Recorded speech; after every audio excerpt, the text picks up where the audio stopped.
It was an up, then down, and then up again season for Sean Rash after dealing with demons at the 2011 Geico World Series of Bowling. The 30-year-old sensation triumphed, capturing the final major of 2012 and named PBA Player of the Year.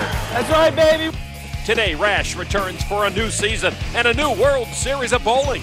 Can he maintain his championship form, or will the demons return once more? Find out next as the Geico World Series of Bowling continues from Las Vegas with the PBA Viper Championship.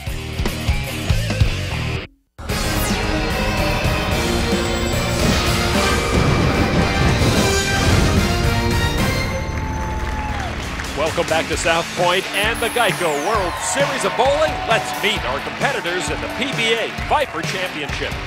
The number 4 player is a 4-time PBA Tour champion and 2-time member of Team USA from Dallas, Texas, the King of Swing, Mike Fagan.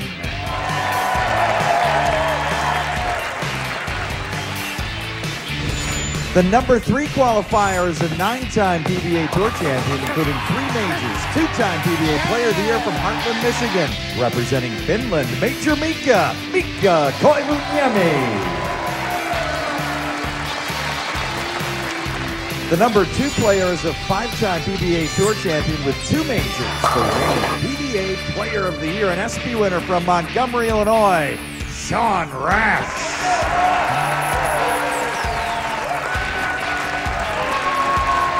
The tournament leader won the 2009 Pepsi Viper Championship and is the new owner of Brad Angelo Lanes. From Lockport, New York, Brad Angelo. Those are the competitors. I'm Lon McCarron with 13-time PBA titleist Randy Peterson and Kimberly Pressler here with you for the PBA Viper Championship.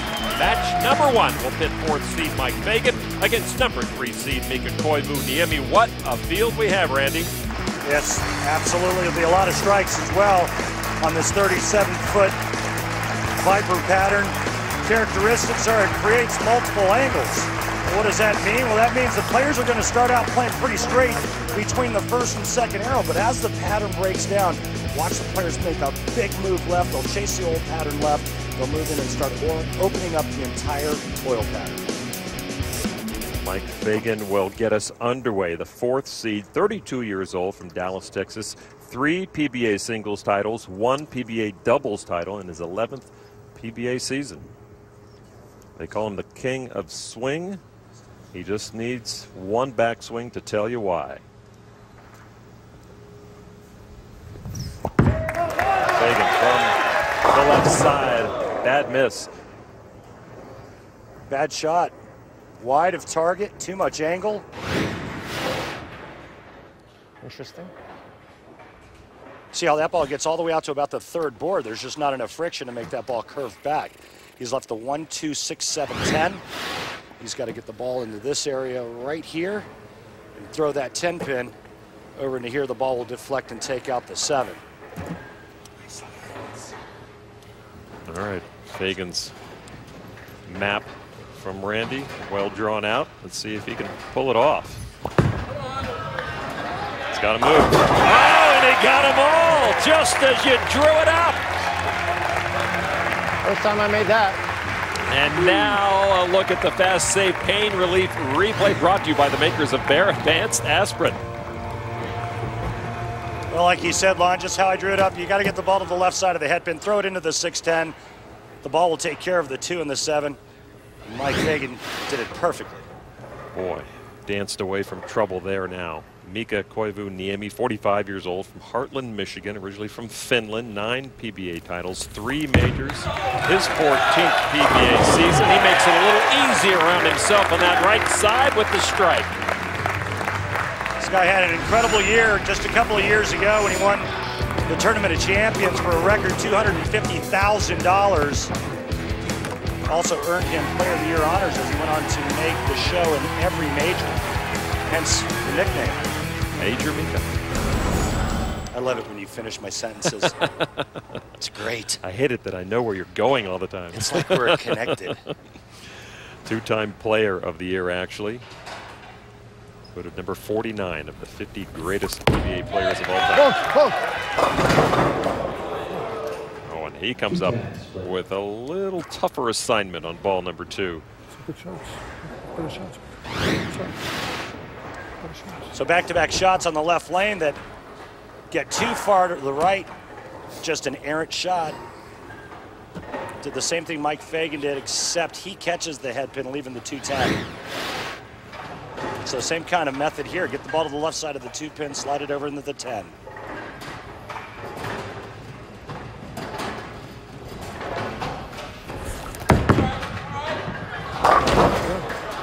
Mika only gets one open frame. As Mike Fagan steps up, we flash back to the biggest moment of his career so far, last season's Alka-Seltzer Liquid Gels USBC Masters. It was Fagan's first win in a major, where he overcame a 30-pin deficit to defeat Chris Barnes 246-213. Fagan, who finished second to Pete Weber by just 1 pin in the U.S. Open, would go on to win another PBA title last season, the Brunswick Euro Challenge.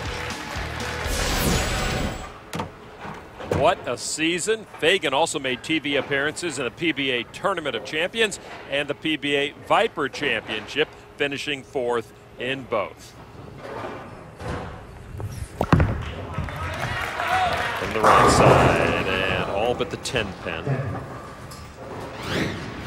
All 4 of the players on the telecast today averaged well over 230 for qualifying and getting to this position. That was in a different part of this beautiful facility, and it wasn't on television.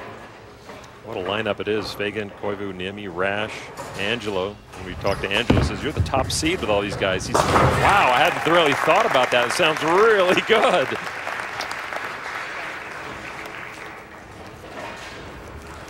He's using the 503T on the right lane, 811 CT on the left lane. Right now, just trying to get his first strike of the match. You see the patch on all the players to honor the memory of PBA bowler Tony Reyes, who passed away last September. Mike Fagan now.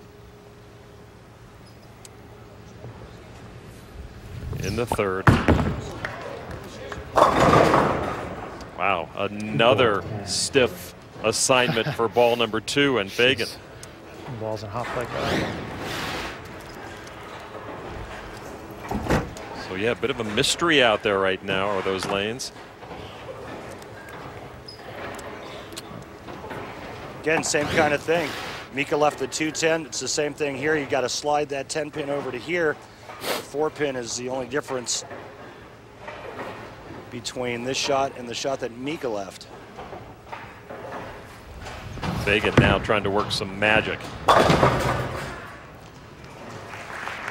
And open now for Fagan. Fagan certainly wants nothing more than to beat Mika here, but he has nothing but respect for his rival. Absolutely. I've learned a lot from Mika, you know, just watching him bowl in different environments and, you know, watching how he plays the lanes and, you know, how he creates an advantage for himself with loft and, you know, some of the techniques he uses. So I've definitely taken a page out of his book. I'm sure Fagan isn't the only player to have studied Mika's game after all the success that he has had. There's Mika's wife on the left and their oldest daughter, Ida, enjoying the action here at South Point. Mika now looking to score something on that right lane. He does. Lydia being the youngest daughter, she's not here, wasn't able to make it. And there's a look at Mika Koivu-Niemi's arsenal, going with the most aggressive ball he brought with him, the 811 CT. Right now, let's look to see where this ball is down lane. Let's see if it still gets as far to the right, or if he makes an adjustment, makes it a little better shot. I look for this ball to be a little bit tighter, a little bit straighter line. I look for Mika to make a good shot here. Mika's gone strike, open, strike.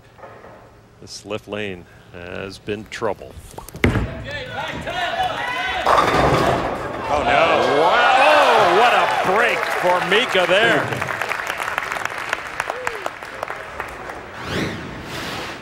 All right, so let's look at the locator down the lane. You can see that dark board down there is the 10th board. This ball about 2 boards left of the last shot he threw on that left lane when he left the 210.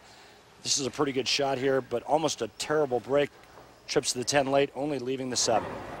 Well, Mika's still not happy about that lead, even though it's much better than it could have been. And he almost fouled. He almost fell over that foul line. Well, Mika cleans up. He's up by 3 right now.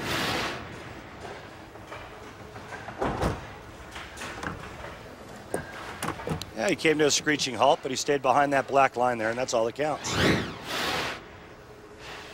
couple of weeks ago, we saw Mike Fagan foul on that very same lane, shooting a 10-pin. Now Fagan on the right side. Down by 3. Fagan is not struck yet. Let me correct myself. Fagan comes through here. How dare you try to jinx him.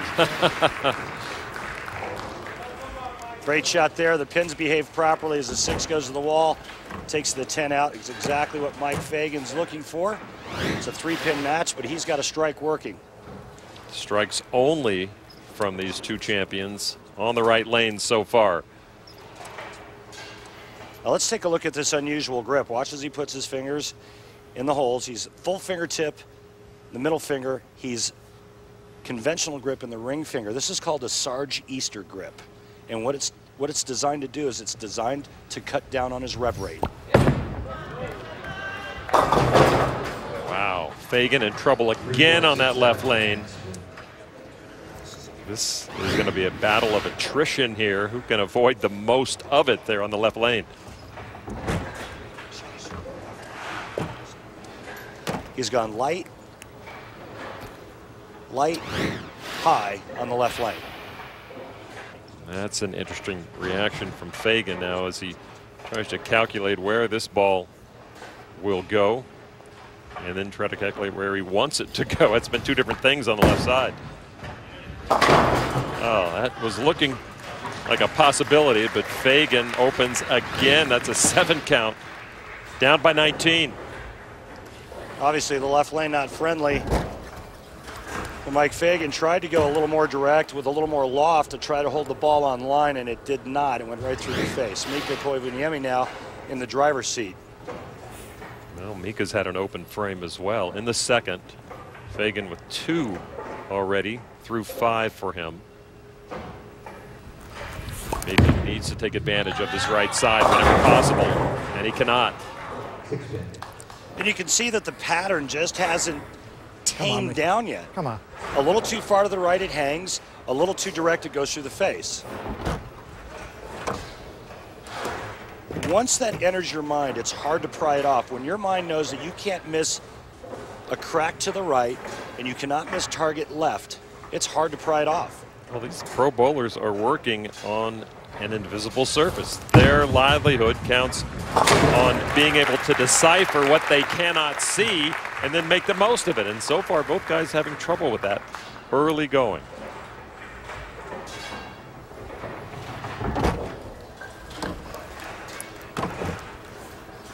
Mika up by 18 right now after a full 5. Well, that looks like a game of tic-tac-toe. Who can string a strike together? Nobody so far. Well, we only have 3 through 10 shots.